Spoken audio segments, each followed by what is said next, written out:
Buenas a todos, bienvenidos nuevamente a mi canal. Hoy vamos a dar inicio a la parte 2 del curso de motor de combustión interna, donde nos vamos a referir de manera muy específica a los motores tipo cruceta y a su desarrollo. Hay que decir que los motores de cruceta tuvieron su precursor en las viejas máquinas de vapor alternativas, la idea fundamental desde el punto de vista de ingeniería, y que sin duda son un logro extraordinario en el desarrollo de los motores de combustión interna, encontrando su uso fundamental en los buques, en las instalaciones energéticas, y de eso vamos a hablar más adelante. Bienvenidos todos y espero que les guste esta clase.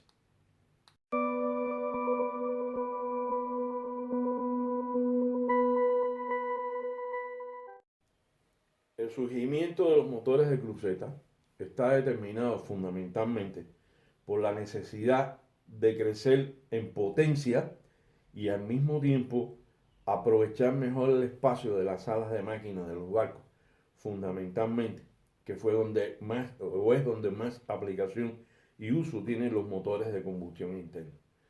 El uso de los motores de cruceta sin duda es una obra de ingeniería de alto nivel.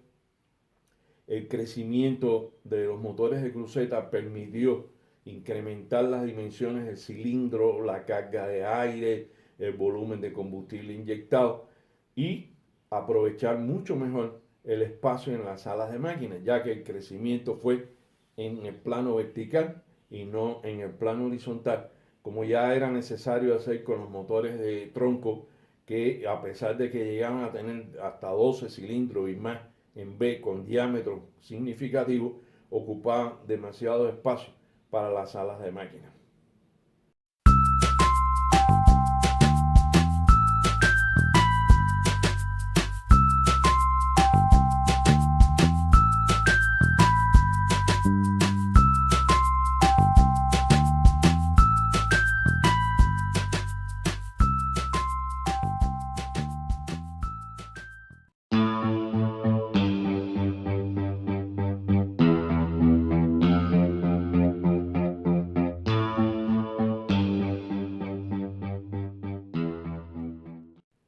El desarrollo de los motores de cruceta dio una serie de ventajas a los nuevos motores que se empezaron a presentar en el mundo destinados a las salas de máquinas.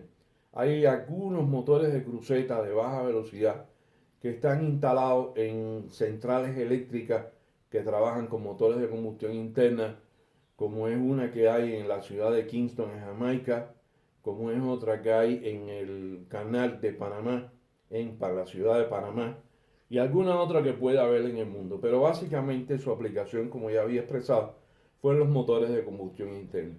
Esto permitió eh, varias ventajas, varios buenos resultados, como fue la elevación de la potencia a miles de caballos de fuerza, con un número de 6 cilindros, 5 cilindros, aunque llegan a haber motores hasta de 9 cilindros, motores de cruceta hasta de 9 cilindros, que son motores gigantescos. Como puede verse en la imagen, aquí está un mecanismo pistón, vástago, patín, biela, y hay unos hombres parados al lado de él y podrán ver la diferencia entre la altura que alcanza el mecanismo biela, cruceta, manivela y la altura de los hombres que lo rodean. Algo más que permitió fue el crecimiento de las dimensiones del motor, pero no solo el crecimiento de las dimensiones del motor, sino alcanzar una adecuada resistencia mecánica y térmica de todas las piezas que lo componen, puesto que de hacer un motor muy grande, pero no poder disponer de la resistencia adecuada de las piezas y el diseño adecuado de las piezas, pues ya hubiera sido algo muy complicado y la durabilidad de los motores hubiera sido muy cuestionada siempre. Por otro lugar, una fácil construcción.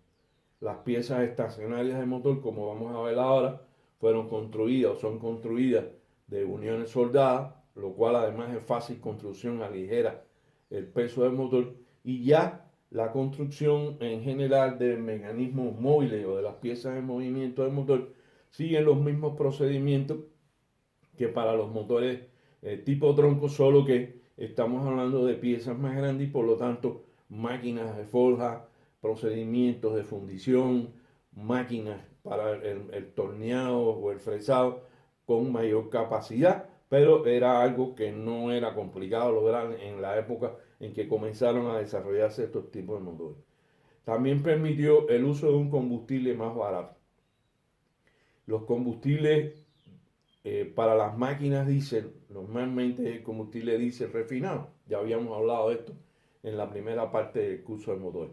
Pero aquí se encontró que en la refinería siempre había un residual, ya fuera de la torre atmosférica, de vacío o del breaking, del cracking catalítico y mezclas de ellos, pero que dieron un combustible que era posible utilizarlo aunque era más barato, que es el conocido como bunker o fuel oil que ya vimos anteriormente.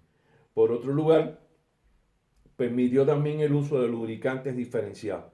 O sea, los motores de tipo tronco tienen la dificultad de que no pueden utilizar lubricantes para los cilindros diferenciados del lubricante de carga, porque el TBN del aceite para neutralizar los ácidos que se forman con los combustibles bunker no es factible hacerlo y por lo tanto los motores de cruceta vinieron a resolver este problema usando un aceite lubricante, como ya vimos, para la parte del pistón y el cilindro y un aceite normal con TBN razonable para lo que es el mecanismo de cigüeñal, biela, etc.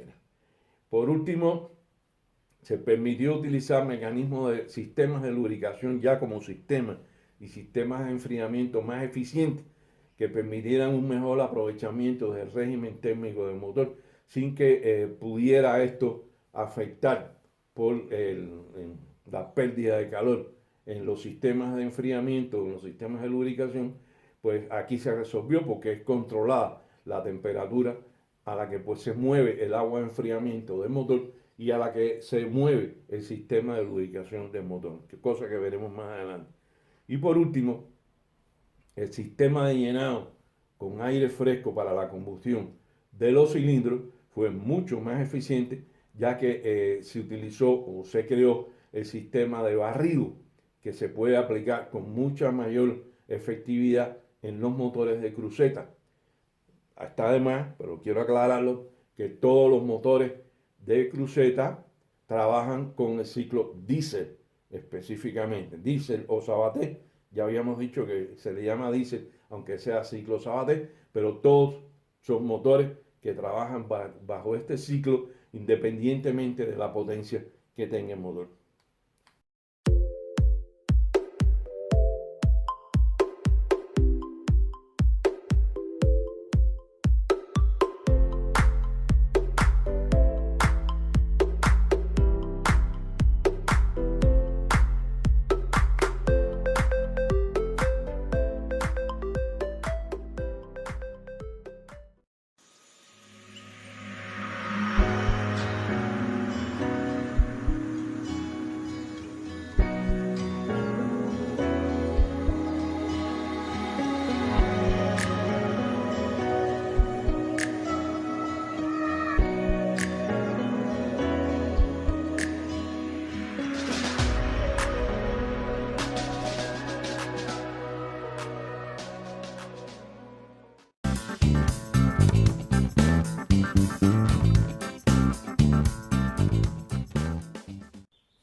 La bancada y el cárter cumple dos funciones fundamentales.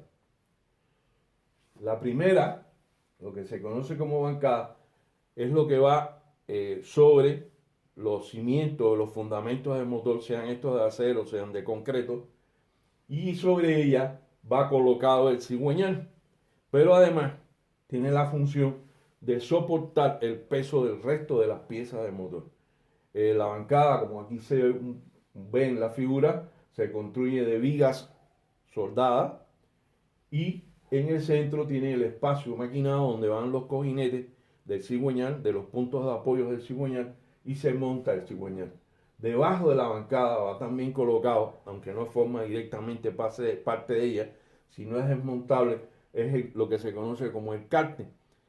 hacia donde va a parar todo el lubricante del motor, excepto el lubricante de cilindro.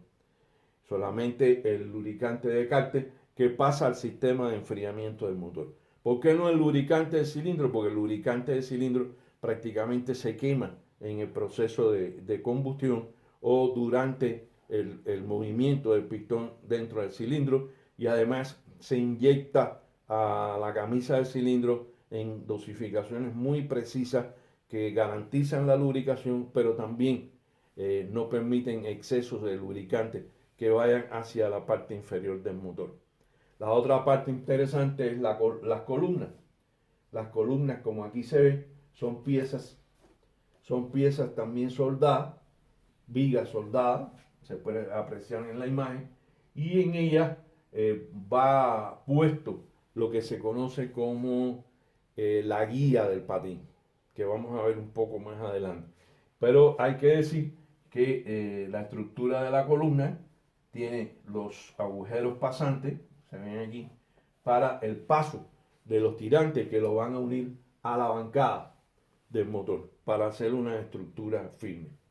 Por último, como se ve aquí en esta figura, aquí abajo, se aprecia cómo está en la columna puesta la guía del patín por donde se va a mover lo que se conoce el patín, que es lo que asegura el movimiento del pistón vertical, el movimiento vertical del pistón y su unión con la biela para convertir el movimiento vertical del pistón en movimiento circular rotatorio.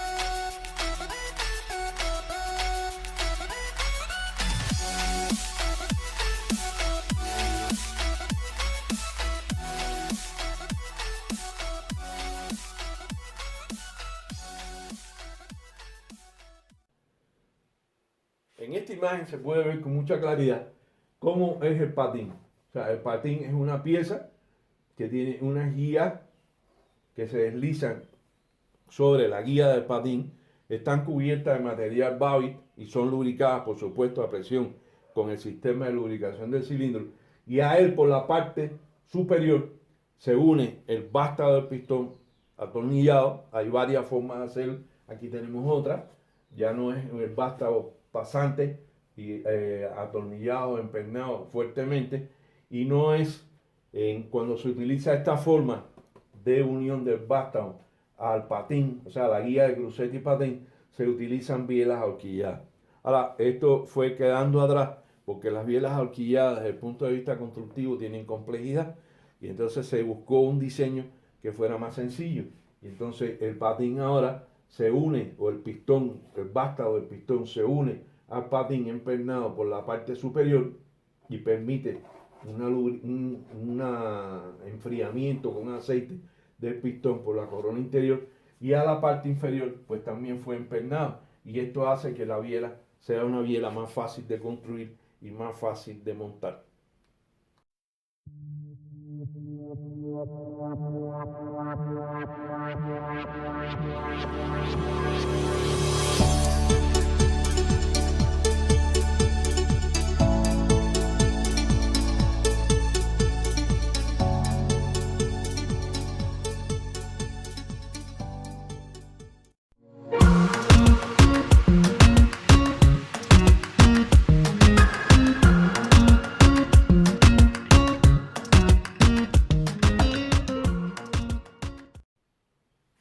En esta imagen ya se muestra la colocación del cilindro sobre las columnas. O sea, las columnas terminan en esta altura y aquí está el tirante que los une. Ahora, el cilindro va a alojar, a su vez, la camisa del cilindro con sus lumbreras va a tener el sello para la parte inferior del vástago, al final de que el aceite de lubricación del cilindro no pase a la parte inferior del mismo, y va a ser sellado en su parte superior con la culata del cilindro que va empernada con fuerte espejo a el cilindro. También tenemos que en el cilindro va conectado a lo que sería el múltiple admisión, que sería donde se presuriza el aire de barrido, y tiene la conexión para los lubricadores de cilindro. La parte de arriba, la culata que sella al cilindro, que dije que va empernada, tiene en ella el inyector de arranque, tiene el grifo para la extracción de gases de escape, para las mediciones del trabajo del cilindro, tiene la válvula de aire de arranque, y según sea el sistema, tendrá también la válvula de escape, si es un sistema de barrido directo, como vamos a ver unos minutos más adelante. El desarrollo de este tipo de motor de cruceta permitió hacer que las coronas del pistón fueran desmontables. O sea, al principio era una corona del pistón desmontable y un faldón grande, pero esto aumentaba mucho la fricción, y se hicieron los cálculos necesarios y se llegó a la conclusión de que los faldones podían ser más pequeños. Pero ¿cuál es la importancia? Que al tener coronas de pistón desmontables podían ser construidas más resistentes y de otro material y con formas muy específicas. Ahora, las coronas de pistón interiormente son refrescadas. Pueden ser refrescadas con agua, pueden ser refrescadas con lubricante. En general, el refresco de las coronas de pistón con agua ha ido quedando atrás por las dificultades con el sellaje, ya que tenían que ser tubos telescópicos que se movieran alternativamente con el pistón, y esto pues creaba dificultades para lograr el sellaje y que no hubiera fuga de agua. Al hacerlo con lubricante, pues ya ese lubricante va al cárter y de ahí se vincula al sistema de lubricación del motor. No es el aceite de cilindro el que se conecta al enfriamiento, sino es el aceite de cárter. Aquí tenemos, que no lo dije, los lubricadores, que son los que permiten el paso del aceite diferenciado a lubricar las camisas del cilindro. Ya veremos más adelante en alguna imagen cómo pueden ser las ranuras de estas camisas para que el lubricante se distribuya, y puede tener 3 o 4 lubricadores según la construcción y el diseño del motor.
That's not much.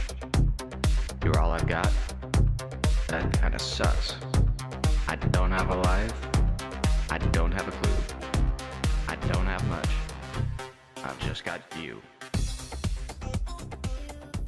I've just got you.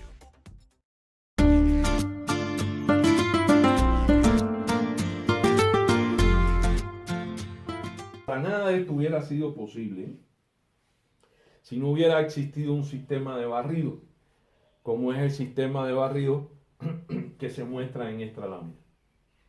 El sistema de barrido tiene la función, como lo dice su nombre, barrer los gases de combustión. Hay que tener en cuenta que los motores de cruceta son motores de 2 tiempos, no son motores de 4 tiempos.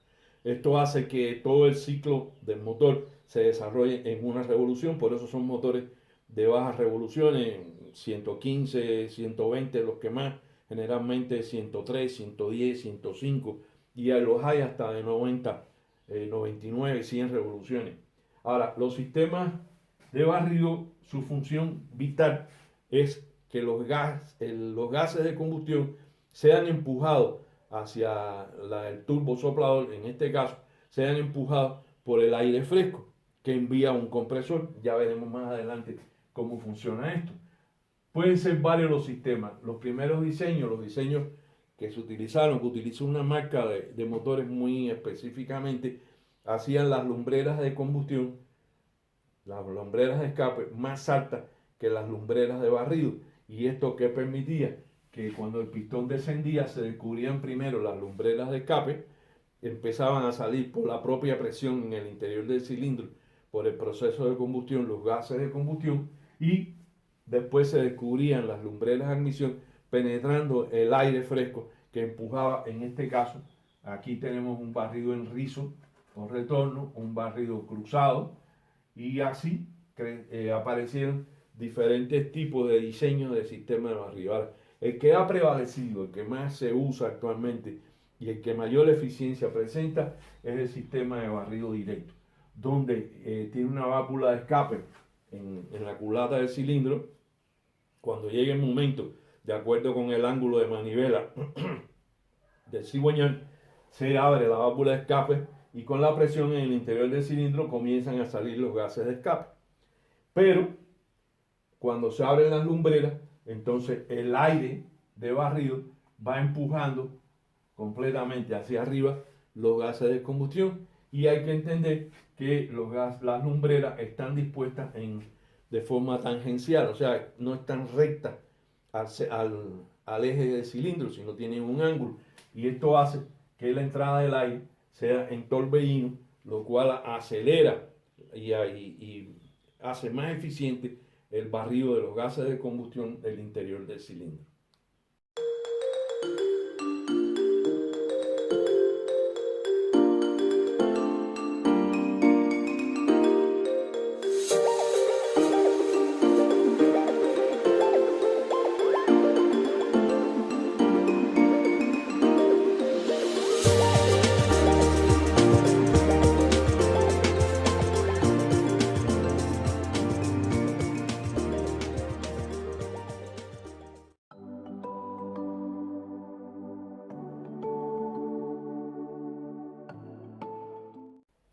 Esta imagen, como les explicaba, hacer las lumbreras en corte en ángulo permite la sección A, permite la entrada del aire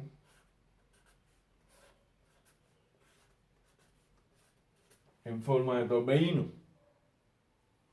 de la periferia hacia el centro del cilindro. Pero al mismo tiempo, este aire que se mueve en forma de torbellino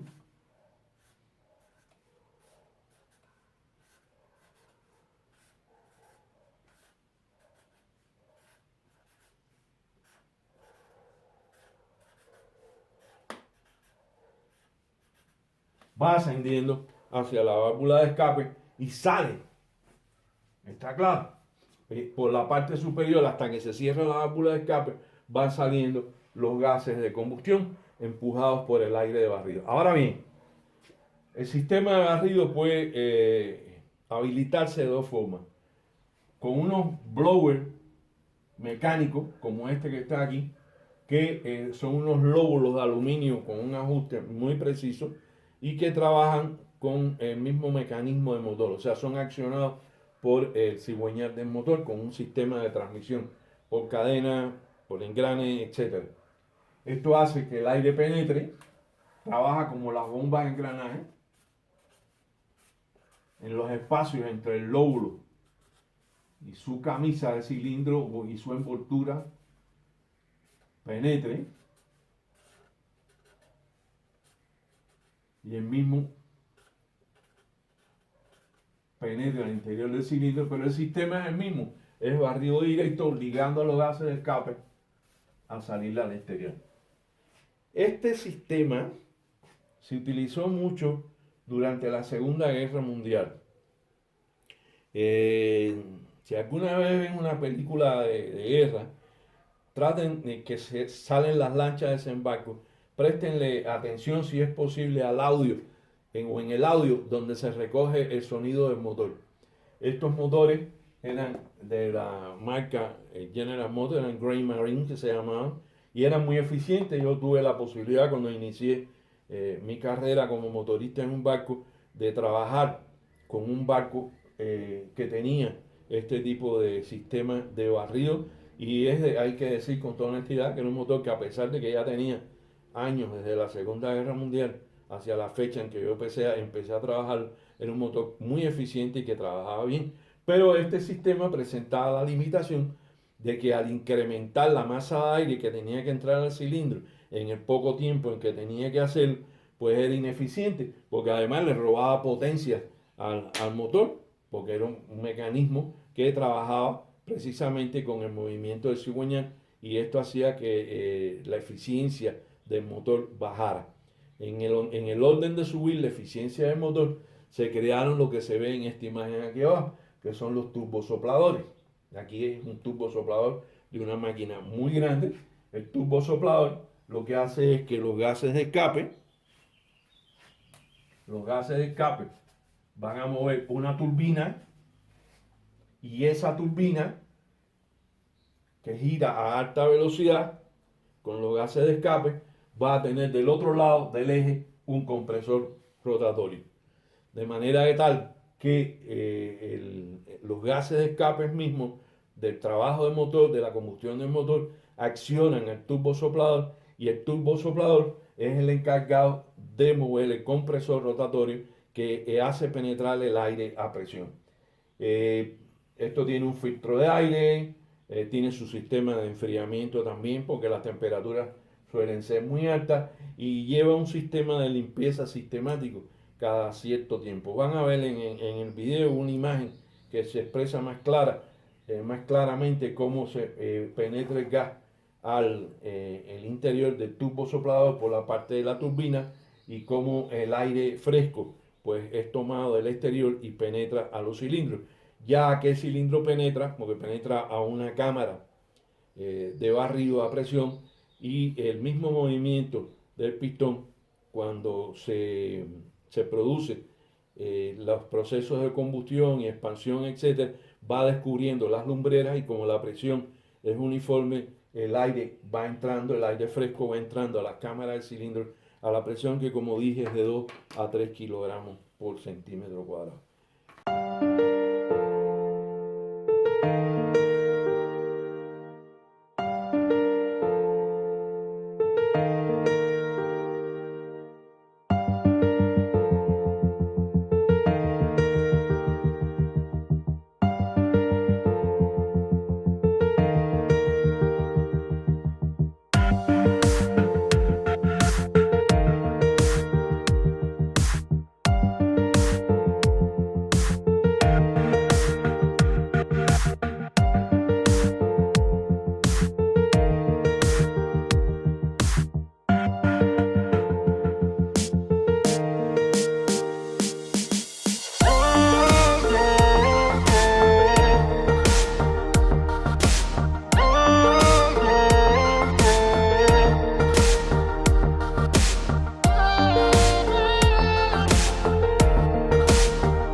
hasta aquí lo que queríamos presentar en la clase de hoy. Queda claro, o debe quedar claro, que los motores de combustión interna son una obra de ingeniería. Van a ver imágenes a lo largo de esta parte del curso, cómo el crecimiento ha sido de los motores de combustión interna tipo cruceta, ha permitido un crecimiento de la presión, perdón, de la potencia muy alta. Y yo trabajé en un barco, les decía, que tenía un motor de cruceta de 6 cilindros, haciendo una investigación, y era un motor que desarrollaba 24.000, 25.000 caballos de fuerza para un barco de 14.000 toneladas de desplazamiento. Y vamos a ver, cuando hablemos del proceso de combustión, unos diagramas abiertos, reales, tomados de ese motor, donde se puede apreciar el comportamiento de la combustión por cada uno de los cilindros, por 2 cilindros fundamentalmente.